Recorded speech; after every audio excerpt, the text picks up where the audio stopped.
After watching Revolver, besides the question, what the f? Viewers usually have a couple more. Who and what in this film is real? Mr. Gold, Zach, Avi, are they real people, alter egos of the protagonist, or ideas? Which events in the film were fictional and which actually happened?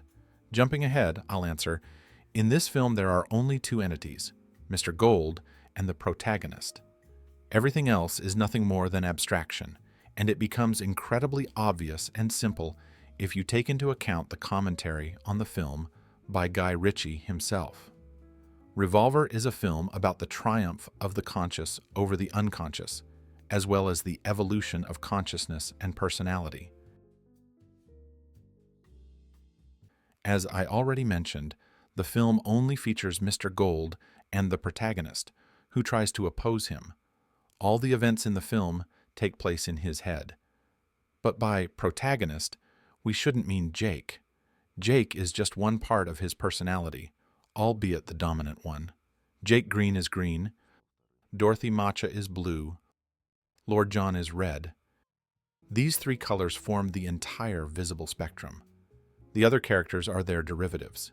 Even the pixels on our screens are made up of three light elements. As Guy Ritchie says, green is the central pillar in the spectrum, and the name Jake contains all kinds of numerical values. All the characters in the story represent certain human traits, different aspects of our consciousness, as well as various vices. If Jake is in the middle and represents a more averaged trait, Matcha and John are the extremes. At the same time, as Matcha says, above all of them is Mr. Gold, golden. He exerts pressure and influence on all aspects of our personality, on all aspects of our lives, as Ritchie confirms in an interview. When Jake ends up in the hospital, he is given an IV corresponding to his color, green. However, next to it, we also see a golden IV. This indicates that every aspect of our lives is under the influence of what gold represents, the false self. As the film progresses, we learn that there are only two people who are not influenced by gold, Zach and Avi. Gold doesn't mess with them. No one lives and displeases Gold. No one but your two friends.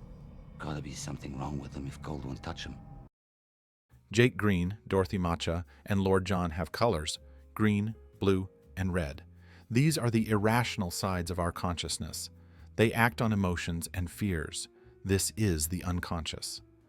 However, if you mix these three colors in equal proportions, what color do you get? None. When green, blue, and red are mixed, there is no color. The light simply becomes white. White and black are the presence or absence of light. White and black are our conscious part. This is Zach and Avi. And this is emphasized not only by the color of their skin. They were sitting in a colorless prison, devoid of emotions, where logic, formulas, diagrams, books, and chess reigned. They have a black car with a white interior. They drive their Lincoln through a colorless city during the day, while everyone else bathes in neon colors. Throughout the film, they change their suits 9 times. Avi is always in a classic suit, Zach is always in a sporty one, but the color of these suits remains consistently gray. Their assistant is also always dressed in gray, a mix of black and white. Zach and Avi are our rational part. They are devoid of emotions and therefore devoid of color. Mr. Gold, who has a hue, cannot influence them. They've stepped on Gold's toes and he wouldn't touch them. Gold. Yes, the Gold. Sam Gold. They are above him. They embody a single, ordered spectrum. They read books, think, plan, and build schemes. They learn, and the stronger they become, the weaker Gold becomes. When the conscious part of the protagonist begins to take over, all the characters gradually lose their color and dress in gray. So who is Mr. Gold?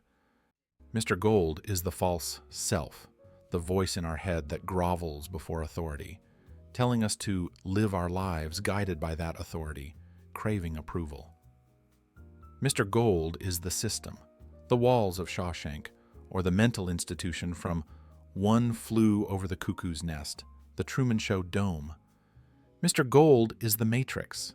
Guy Ritchie says in an interview, Sam Gold is a collective hallucination. He exists and doesn't exist. He has no power except what we give him. The film is incredibly simple. It's only about one thing or entity that we fight against. This entity is inside. Gold is the voice that tells us to stop if we're tired of running, the voice that doesn't let us enjoy life. It suppresses us. The film is only about this. The strongest enemy is hidden inside. It is what makes our lives pointless. The voice that Jake hears throughout the film belongs to Gold. Matcha also hears Gold. Why not? Take the credit. They'll never know. This feels good. Ritchie says that unlike Green, Matcha didn't realize it was Gold. This was the decisive battle because Gold has no power, only the power of illusions. Each of us listens to this voice, and we believe it belongs to us. I'm coming to get you. You want to get rid of me, Jake? You want to make an enemy out of me? You want to get rid of me, do ya? Do ya? On the roof, Avi tells Jake, "You've been hearing this voice inside you for so long that you've come to believe it's you. Where could your greatest enemy hide? Where you wouldn't think to look." It's all up here. Everyone's in its game, and nobody knows it. Avi says that Gold hides behind human pain. He stands behind every crime committed. How can I be behind all the pain, all the crime, if I don't even exist? This is the voice of the false self, the voice of our ego. The ego is a very specific thing. It's an invisible entity that doesn't want to be revealed. When Green is hit by a car, he talks about this. Gold is the system of conformity, the game we all play to get rid of discomfort, to not feel miserable. Here's a quote, and all because we want to show others how good, beautiful, generous, funny, and smart we are. You can fear me or revere me, but please, consider me special. We all have the same addiction. We're hooked on the needle of approval and recognition. We're ready to do anything just to be patted on the back and told, "Hip hip, hooray, look at this smart boy who won another medal and is now polishing his favorite trophy." We're just monkeys in suits, begging for the approval of others. If we understood this, we wouldn't do it. But someone is hiding this truth from us. Gold is our ego, which won't allow itself to be discovered. All the stupid things Jake did were dictated by his inner false self. Because of it, he ended up in prison. It spoke of vanity, pride, greed, and complexes. Some cowboy starts mouthing off. I wasn't having any of that shit. I'm not having any of that shit. I got a funny one for you too, George. The false self, trembling before authority, craving recognition and approval. Most often, both are achieved through money. Gold. That's why Ritchie chose the color gold for him.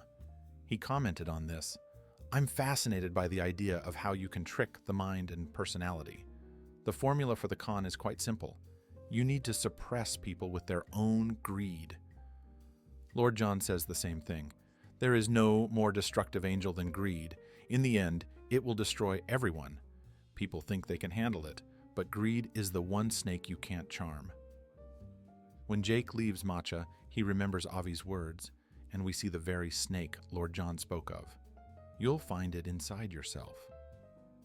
Guy Ritchie doesn't just mention vices for no reason. Mr. Gold fits the description of the devil. Half of the film was shot on a green screen, and the entire city was drawn from scratch. Ritchie says they deliberately gave the city a transatlantic look so it couldn't be tied to either the West or the East. This place isn't physical, it's a place in the mind. All the cars here are Cadillacs. All the money is in non-existent $12 bills. However, there was a deliberate aesthetic of Vegas in all this. Golden signs, lights. Ritchie says, if the devil exists, he lives in Vegas.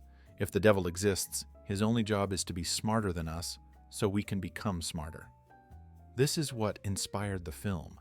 The devil isn't a bad guy, he's just very smart. The idea is that Sam Gold is the same damn smart opponent. The film repeatedly mentions the basics of chess. The only way to get smarter is to play against a smarter opponent, whether it's Gold or the devil. The ego, or gold, tries to convince us that it is us, that it doesn't exist and has no control. And here's a famous quote: "The greatest trick the devil ever pulled was convincing the world he didn't exist."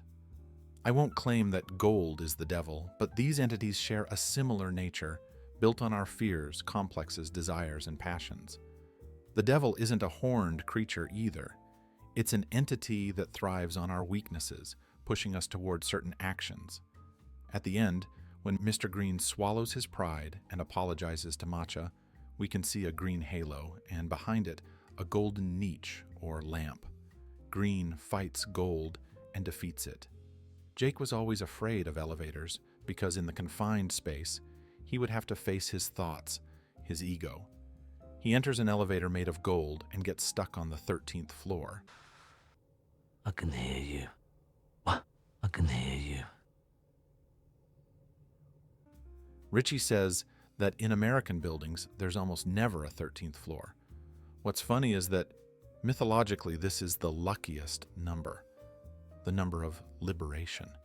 And for Jake, there's no better place to be liberated than the 13th floor, which doesn't even exist. You are still in prison, Jake. In fact, you never left.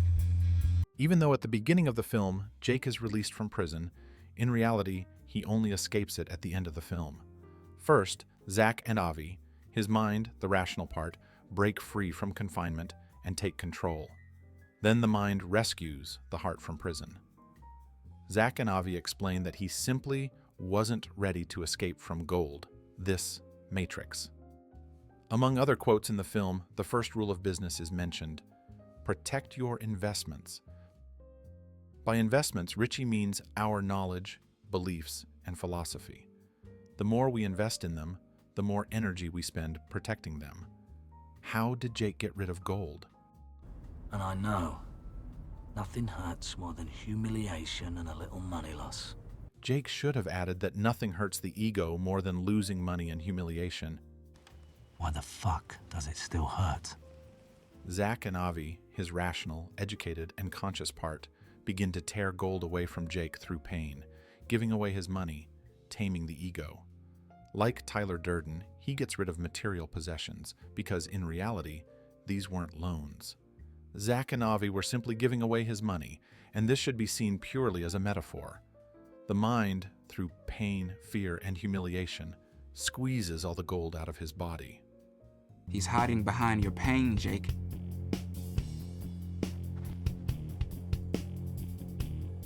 You're protecting him with your pain. Embrace the pain, and you will win this game. The entire film is wrapped in the metaphor of a game. Guy Ritchie says that we are all players in our little games, and we embody all these characters, all these aspects of vice, aspects of competition. We play and hope to succeed. The evolution of consciousness occurs when we move from the microcosm to the macrocosm, when we begin to see the rules of an even bigger game. We see chess metaphors everywhere. Chessboards. Even the keychain is designed as a chess situation. Jake is a pawn in someone else's game. He reaches the king, and according to the rules of chess, checkmate is him. A pawn can't kill the king. The king does it himself. Jake is still in someone else's game. If in the game you're a piece, not a player, how do you get out of it? Standing against the backdrop of the Golden City, Avi tells Jake, "What is the first rule of any game, Mr. Green?" The only way to get smarter is by playing a smarter opponent. What's rule 2 of any game? The more sophisticated the game, the more sophisticated the opponent. Formula's the same, but where does it stop, Mr. Green? Where does this game stop? To answer the last question, we need to turn to the film's title, Revolver. The word comes from the verb revolve, to rotate. Revolvers have a rotating cylinder in their design. People will always maintain this collective hallucination out of fear, greed, and other vices, and the game will keep revolving. If I say do, you obey. If I say you're scared, Avi says that he's in everyone's head, They believe him because they think he is them. This feels quite good. I'm gonna take the credit. And if you try to destroy him to save people, people will destroy you to save him. He's in everyone's head, and they believe him. Ritchie says that the main concept is that you're in the game. It was revolving long before we were born and will revolve after we die. And we keep revolving in it until we realize we're in it, and then perhaps we begin to evolve. The film is based on the formula of the game, where it begins, where it ends, and who cons whom. Here's the question. In every game and con, there is always an opponent, and there is always a victim. The trick is to know when you're the latter, so you can become the former. Ritchie uses the words revolve to rotate and evolve to develop. Stop revolving in Gold's game and start evolving. Realize you're a piece, then become a player, and only then can you win. Among the irrational characters, we can highlight the cleaner. He has no color, and, according to Ritchie, represents the part of our personality that, after a series of wrong decisions, still chooses the right one.